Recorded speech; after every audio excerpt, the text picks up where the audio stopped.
Oi, pessoal, tudo bem? Ao infinito e além. Bem-vindos, bem-vindas aqui a mais uma prosa com Betaglia. Uma prosa cada vez mais fantástica, pessoas fantásticas e que são bem-vindas porque querem compartilhar as suas experiências e os seus conhecimentos. E hoje nós vamos prosear aqui sobre empreender, transformando sonhos em realidade. Olha só que fantástico! É um título de tema que poderia ser visto como fantasia ou soar como poético, mas não é.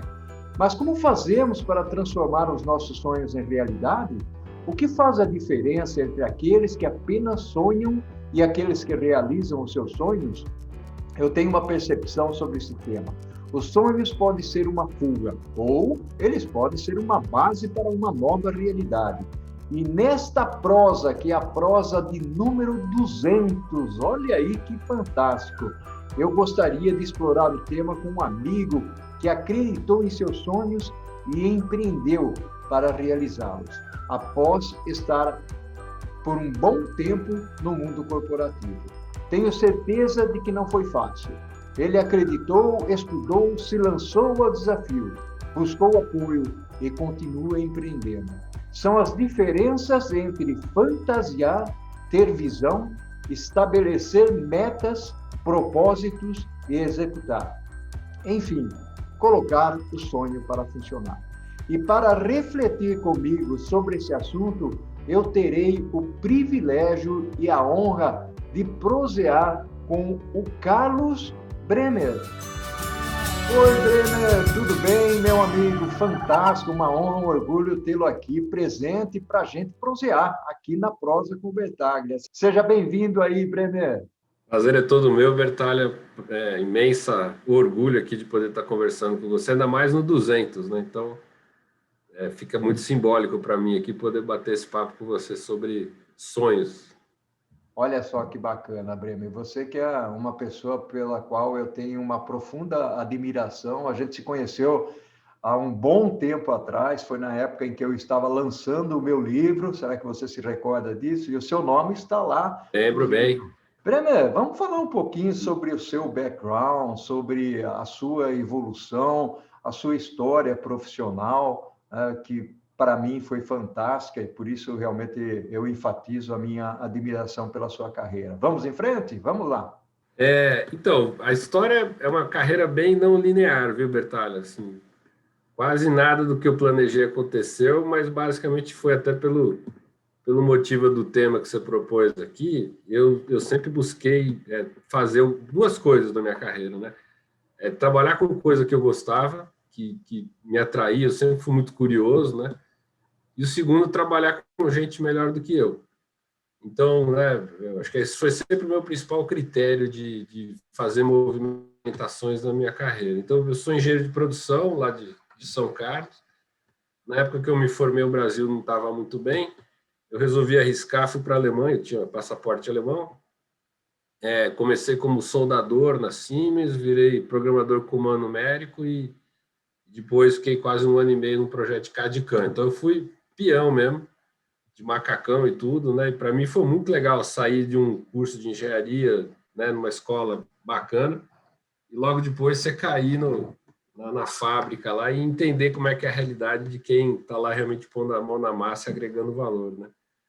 Então foi muito rica aquela fase. Aí eu vim passar férias no Brasil e o Henrique Rosenfeld, que acho que você deve conhecer também, que é um professor lá de São Carlos, me convidou para fazer doutorado. E aí eu, né, falei, putz, para mim seria muito legal ter essa chance de voltar a estudar um pouco daquilo que eu vivi na prática. E eu fiz o meu doutorado com manufatura integrada para o computador. Eu brinco que é o IoT, é o Industry 2.0, que o pessoal já tinha sacado o potencial do software, do hardware, da automação, mas não tinha ainda tudo que a gente tem hoje, né? Mas aí eu abri uma vaga de professor na USP em Economia, lá em São Carlos. Eu falei, é a chance de eu entrar. Eu entrei e continuei só dando aula de Economia. Aí já começou a não linearidade da minha carreira, né? Porque eu tive que, né, me aprofundar na Economia. E quando eu acabei meu doutorado, eu queria estudar muito integração. Eu adorei o tema integração. E aí eu fui fazer meu pós-doc na Alemanha e fiz com redes de pequenas empresas, como pequenas empresas trabalham juntas e parecem ser grandes. Mas eu estava entrando na internet, então eu trabalhei muito com empresas virtuais, por 2 anos e meio. Acabei entrando em Direito, Sociologia e Psicologia Social. E quando eu voltei, eu acabei coordenando o convênio da USP com a SAP. E aí, em 99, 2000, a gente ganhou o prêmio de melhor pesquisa nas Américas da SAP, que foi a grande guinada para mim, porque tinham 52 universidades americanas, só a gente. Eu falei assim, por que deram o prêmio para nós, né? E a pergunta era por que as implementações não traziam o retorno esperado em supply chain. E aí eu passei um ano inteiro estudando isso, né? Peguei os $100 mil e contratei 25 alunos. E aí saiu uma metodologia, basicamente de value chain, na verdade, de mais do que implementação de sistema, de transformação. Aí eu saí, fui para a Deloitte, fiquei, né, acabei saindo da USP, ajudei a montar a área de supply chain da Deloitte, lá em 2001. 2 anos depois eu criei a Axia, uma consultoria de gestão em cadeia de suprimentos ou de cadeia de valor, junto com o meu sócio Plínio Targa, né, que a gente tinha estudado junto. Foram 10 anos aí de muito projeto, chegou a ter 150 pessoas e a Ernst Young comprou ela em 2012. E aí eu virei sócio da Ernst Young. Em 2015 eles me convidaram para mudar para os Estados Unidos, onde eu moro hoje em Atlanta, na Geórgia. Só que no meio do caminho eu também criei uma via ativista, né? Eu me juntei ao movimento do capitalismo consciente e aí fundei o Instituto no Brasil, né? Cofundei em 2012, cofundei o de Atlanta também, e por causa dessas prosas com várias pessoas, eu acabei reencontrando um professor meu de física, que é o professor Sérgio Mascarenhas, e ele inventou um método de medir, monitorar a pressão intracraniana. Ele convidou a gente para transformar isso num negócio, eu e o Plínio saímos e resolvemos empreender na área da saúde, coisa que eu também nunca tinha pensado fazer na vida.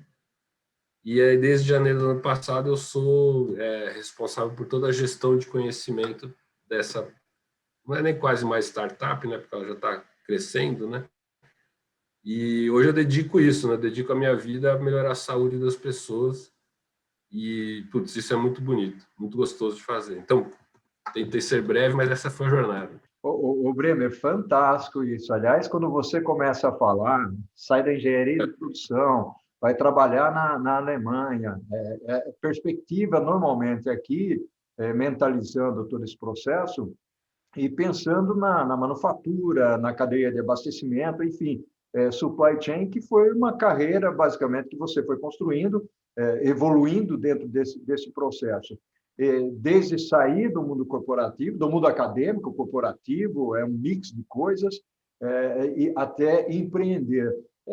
A pergunta que eu tenho aqui, ou a curiosidade que eu tenho, nesse mix, o que o supply chain tem a ver com tudo isso que você fez, né? Academia, empreendedorismo, corporações. Fala um pouco disso, Bremer. Adorei a pergunta. Eu ia até querer propor essa reflexão para você. O que eu aprendi com o supply chain? Eu acabei aprendendo muito mais o chain do que o supply, entendeu? E quando eu fui começar a entender, principalmente quando a gente ganhou o prêmio da SAP, eu fui ver as implementações e fui mais a campo de como é que era a gestão dessas cadeias, me chamou muita atenção de quanto ainda era orientado a silos, né? De quanta coisa ainda era departamental. E aí a minha curiosidade foi muito simples, Bertalha. Ela falou assim, e se eu olhar no cross, o que eu vejo, né? Todo mundo vê top-down, bottom-up, mas quando eu vejo aqui na horizontal, o que eu vou enxergar? E aí começou essa coisa de querer conectar pontos, né? Como é que eu junto, você vive muito suprimento, com produção, com logística, com a venda, com RH, com financeiro.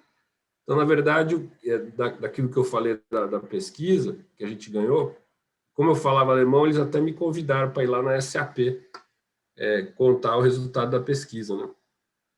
E foi muito interessante, porque naquela época teve o bug do ano 2000, lembra?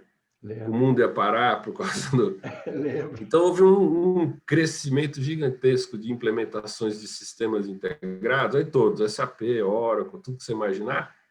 porque tinha aquele negócio assim, ó, vai parar o mundo, então nós temos que ter uma base de dados integrada e tal. E para acelerar, apesar desses sistemas serem desenhados por processos cross, as organizações não estavam desenhadas assim, nem pensadas. Então, o que eles fizeram? Pegaram e chamaram MM, PP, SD, a Oracle também tinha lá, o Manufacturing, todos eles modularizaram um sistema que era integrado, para poder casar com a realidade empresarial daquele momento.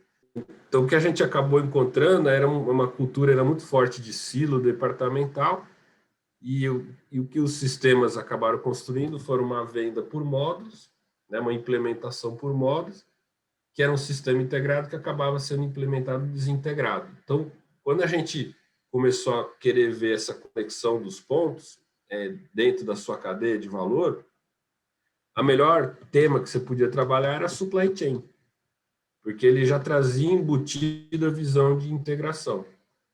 E quando a gente entrou e começou a trabalhar muito com supply chain, também caiu muito forte essa coisa da desintegração das decisões também do ano, mês, semana, dia, minuto, segundo. Então, a gente acabou criando uma visão muito integrada, não só entre áreas, mas entre horizontes de tempo. E aí o processo-chave era o SOP, o Sales and Operation Planning, que ficava bem no meio, né, entre ano e o dia, e já trazia uma integração embutida entre vendas, logística, todo mundo, né? Então, a gente construiu muito em cima do SNOP, e aí eu acabei aprendendo também quantas empresas têm dificuldade de executar uma estratégia. Eu me surpreendi muito, mesmo em empresas muito grandes, que existiam visões e estratégias muito bacanas, com uma gigantesca dificuldade de executar ela. Então, o que eu aprendi com supply chain, Bertalho? Eu aprendi muito visão sistêmica. Depois de uns 5 anos, eu fui descobrir que tinha um nome esse negócio, que era pensamento e visão sistêmica. Então, assim, eu mergulhei muito nos modelos mentais. Eu acho que um grande problema que a gente tem hoje é o frame de pensamento das pessoas, que já pega tudo e tenta pôr tudo em caixinha, né? Fica querendo ver o castelo e esquece das pontes. Então, a gente tem um desbalanço gigantesco entre uma visão de castelo e ponte. A gente tem que trazer ponte para o mesmo nível. Então, essa foi a primeira coisa. E aí, empreendedorismo é preencher as sincronias. Achar onde que tem problemas, né, que estão com desincronia, e você faz uma ponte nova. Uhum. Então, para mim, foi um passo, sem perceber, eu comecei a enxergar um monte de buracos e faltas de sincronia. Então, isso foi relativamente natural. E o segundo foi muito assim, nesses processos de transformação, o quanto que o fator humano é predominante, né? Não adianta você ter software, hardware e tal, se a pessoa não engaja, se a pessoa não entra, a coisa não anda. E o empreender é uma venda contínua, né? De você tentar convencer. A hora que você identifica aquela sincronia, provavelmente se você for um dos primeiros a perceber, ou você tem algo a mais a fazer, como é que eu envolvo todo mundo para que faça parte dessa jornada de resolver cliente, o teu colaborador, o investidor, e fazer isso constantemente. Então, o mergulhar no supply chain para realmente resolver o problema do chain abriu para mim muito esse espaço do empreendedorismo, né? E descobri também o óbvio, né? Que é uma jornada conjunta. Você não faz sozinho. Que bacana. Foi isso que eu aprendi com o supply chain. Bacana. Bremer, fantástico, meu formou amigo. muita... Você trouxe aí alguns pontos que são extremamente interessantes, e você falou de pessoas também, e tem uma característica no empreendimento, eu gosto muito de ler, de ouvir o Richard Branson, da Virgin, né? E ele traz, às vezes, algumas frases interessantes, e uma delas é: a chave do sucesso é a intenção. Então, eu uso muito essa frase nas minhas atividades diárias, não necessariamente só nas atividades estratégicas. Brenner, meu amigo, eu vou dizer uma coisa para você. O nosso primeiro tempo aqui passou voando, né? A prosa está muito gostosa, está muito legal, nesse friozinho que nós estamos vivendo aqui. Vamos fazer o seguinte, Brenner, vamos para o segundo tempo e vamos falar um pouco mais desse desafio de empreender. Pode ser? Vamos. Maior prazer. Meu caro Bremer, essa nossa prosa aqui está fantástica. Nós já tomamos um chazinho, um café aqui, e agora nós vamos falar um pouquinho mais sobre essa arte, né? Vamos chamar de arte, a arte de empreender. Porque muitos têm êxito, você tem tido êxito, outros nem tanto. Mas qual é o caminho das pedras? Conta pra gente, Bremer. Então, retomando aquilo que eu tinha comentado antes, eu acho que você mergulha a fundo num tema e começa a entender como é que ele se comporta, quando você entende um fenômeno, pode ser qualquer coisa, né? Você vê, eu estou agora na área da saúde, né?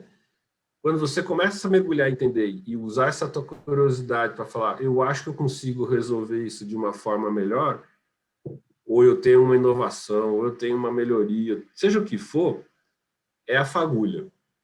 E se aquilo vira muito próximo daquilo que você acredita, e aí eu acho que é um negócio fundamental, eu te diria que 95%, ou se não 100% das empresas nasceram, não foi para ganhar dinheiro, foi para resolver um problema. E que incomodava muito o empreendedor. Então, o empreendedor tem essa coisa do inconformismo, sabe? E quanto mais próximo esse inconformismo é do problema que é muito pessoal, que é uma coisa muito individual, mais chance de sucesso tem. Então, assim, você tem que achar uma coisa que você fala, meu, eu sei fazer melhor do que os outros. E o segundo ponto, esse negócio tem que te apaixonar ou te deixar, assim, sem dormir, falando, meu, eu tenho que resolver esse negócio, porque não faz sentido ser feito como é hoje. E eu acho que todos os empreendimentos nascem disso. E aí, o primeiro passo, uma hora que você está conectado com esse problema, com essa vontade de resolver, aí entra um pouquinho de ciência, que é falar assim, mas legal, o que são os atributos do que eu tenho para realmente convencer os outros que o que eu estou fazendo vai ser melhor do que os outros? Então, para mim, a palavra-chave é a proposta de valor. O que é que você vai propor que realmente te diferencia, ou nós vamos ver o consumidor vai preferir você do outro? E aí abre um mundo, tem coisas que são tangíveis, intangíveis, tem vários critérios para você realmente definir o que eu tenho de melhor do que os outros, porque a gente está num mundo competitivo. Aqui eu estou falando mais de empreendimento competitivo e não, né, de capitalismo de amigos. Eu estou falando de capitalismo realmente, né, do mercado aberto. Então, acho que o primeiro passo é esse, Bertalho. Se apaixonar pela coisa, se você não tiver engajado, não entra, porque é muito desgastante e não é uma coisa rápida, porque vai ter concorrente, vai ter cliente reclamando, vai ter colaborador com dúvida. E você se alimenta muito das pequenas vitórias. Então, você tem um esforço, aí você dá um passinho, putz, tá vendo? Estou conseguindo, eu vou chegar lá, vou chegar lá. E aí você vai, e o negócio começa a tomar uma proporção. Então, acho que esse é o primeiro ponto. E o segundo ponto, é uma jornada coletiva. No meu caso, ficou muito claro, assim, ter uma sociedade, ter pessoas que você admira e que você sabe trabalhar junto, e que muito provavelmente são muito diferentes de você, aumenta muito tua chance de sucesso. Então, você se cercar de pessoas que você admira, que são amigos ou alguma forma, e fazer isso junto com eles, aumenta muito a chance de sucesso. Então, o que eu aprendi no empreendedorismo é isso: se apaixonar pelo problema, conseguir explicar que você faz melhor do que o outro, e trabalhar com gente que você admira para fazer esse negócio crescer, porque sozinho você não vai fazer nunca, né? E aí as coisas que a gente fez aqui de empreendedorismo passaram 100% por isso. E aí dá para te contar as histórias da Axo, da própria Brain for Care agora, mas isso talvez seja outro papo. Que bacana, o Bremer, muito legal esses pontos que você tem trazido. Eu também já enveredei algumas vezes aí no mundo do empreendedorismo, né? Aliás, escrever um livro é empreender também, né? Escrever vários, então, nem se diga, né? E é interessante, o Bremer, a perspectiva que você coloca nesse processo todo, porque você fala da busca do apoio, né? Como é que você enxerga essa parte da busca do apoio, Bremer? Pergunta ótima. E aí conecta com o nosso tema do sonho. Sabe o que eu aprendi, Roberto, com essa coisa de... Eu comecei lá em 2000, Na verdade, desde o meu doutorado, que era manufatura integrada para o computador, eu comecei a criar um negócio assim, eu tento enxergar as relações entre pessoas. E às vezes eu tento pôr cor. Aqui está rolando uma relação verde, azul, sabe? Eu tento simbolizar para ver se aquela relação está funcionando bem. Porque ela é predominante. Nós somos seres sociáveis. Nós somos animais coletivos, de bando, não somos animal individual. Só que a gente, infelizmente, é deseducado a ver isso. A gente é educado a ver tudo separado. A gente desaprendeu a enxergar a relação. Aí eu comecei a criar um modelo na minha cabeça. Então, o que eu hoje, como é que eu vejo, né, depois de 20, 30 anos vendo isso? Eu vejo assim, fluem basicamente 3 camadas nas relações. Uma lógica, que é assim, né, eu consigo explicar, expressar, põe em planilha, põe em software e tal. Vem uma segunda camada em cima dessa que é emocional. O que eu sinto com esta relação? E eu acho que a gente está aprendendo muito isso com inteligência emocional, comportamento e tal. Mas a que apareceu depois, lá nos anos 2010, para mim, 11, muito forte, foi a espiritual. Porque a gente não podia falar muito isso antigamente. Né? Como foi, o cara é meio fluff e tal, né? E hoje, graças a Deus, a gente pode falar abertamente disso. E quando eu falo espiritual, não é religiosa. É sobre seus valores individuais enquanto ser humano. Então, hoje eu fico sempre olhando essas 3 coisas, e elas têm que estar em harmonia. Porque senão tem um desbalanço. Você tem uma relação no mundo de negócios muito só no plano de valores, ela não materializa, ela não realiza. E a outra que vai só pelo lógico, que é onde a gente está muito acostumado, o mundo do negócio fala muito dessa parte lógica, está aprendendo do emocional e vai chegar no espiritual em breve, vira uma coisa transacional, chata, sem paixão, sabe, orientada só pelo dinheiro, pelo resultado. Então, eu acho que o que eu aprendi foi buscar esse apoio sempre conversando nesses 3, né, variáveis, ou nessas 3 dimensões, e daí que eu percebi que quem puxa, na verdade, é a espiritual de valores. É essa que faz o negócio andar. Que é basicamente o que você chamou de sonho. Quando você consegue se apaixonar pelo teu sonho e materializar esse sonho nas outras, e se conectar com pessoas que vibram na mesma frequência, aí o negócio começa a andar sozinho. Você deve ter tido essa experiência, né? Quando você monta um time, um negócio, de repente o sistema que você cria em volta disso caminha, né, que são partes e relações, e você senta e assiste. Porque o negócio começou a andar por si próprio, o sistema está montado, pro bem ou pro mal, né? E aí eu me envolvi muito com esse capitalismo consciente, porque foram eles que trouxeram muito essa coisa do propósito, né? Propósito nada mais é do que muito próximo dessa coisa do sonho. Então, e aí eu fui estudar também o nascimento da empresa, ela nasce de um sonho de fazer coisa melhor do que o outro. Essa é a beleza do sistema capitalista. Entendeu? A gente melhora porque alguém vai lá e fala, você fazer melhor, ele consegue pegar dinheiro, junta a gente, faz e se for bom, melhorou. Entendeu? Então eu acho que e essa rotulação, investidor, cliente, colaborador, fornecedor, são instituições que a gente criou, mas no fundo tem gente do outro lado sempre. Sempre. Então, se você não souber se conectar com as pessoas, você não faz a coisa acontecer. É assim que eu vejo, entendeu? Sem apoio, sem conexão, a coisa não vai. E, aliás, né, o Bremer, por detrás de todo CNPJ tem um CPF, tem uma pessoa, tem um indivíduo. Então, essa é uma condição importante. E quando nós falamos aqui, o Bremer, sobre essa parte do empreendedorismo, hoje, mais do que nunca, nós temos as pessoas embarcando. Né? Quando nós falamos de startups, e aí fazer a conexão com sonhos, né? Basicamente, a pessoa que cria uma startup sozinho, em conjunto, ele está sonhando. Eu tenho trabalhado aqui com um conceito, uma iniciativa, que é a Techstart Logística, e nós percebemos, eu percebo, até porque eu faço algumas mentorias, qual é o objetivo, o sonho das pessoas, onde ele quer chegar, como materializar isso, como monitorar, estabelecer os próximos passos, buscar ajuda, buscar apoio. Isso é muito importante. E até, eu diria, o Bremer, você sentir, num dado momento, qual é um instante, eventualmente, que você tem que pular fora do barco, porque aquilo não vai dar certo. Então, E é uma condição importante na vida de quem empreende, né?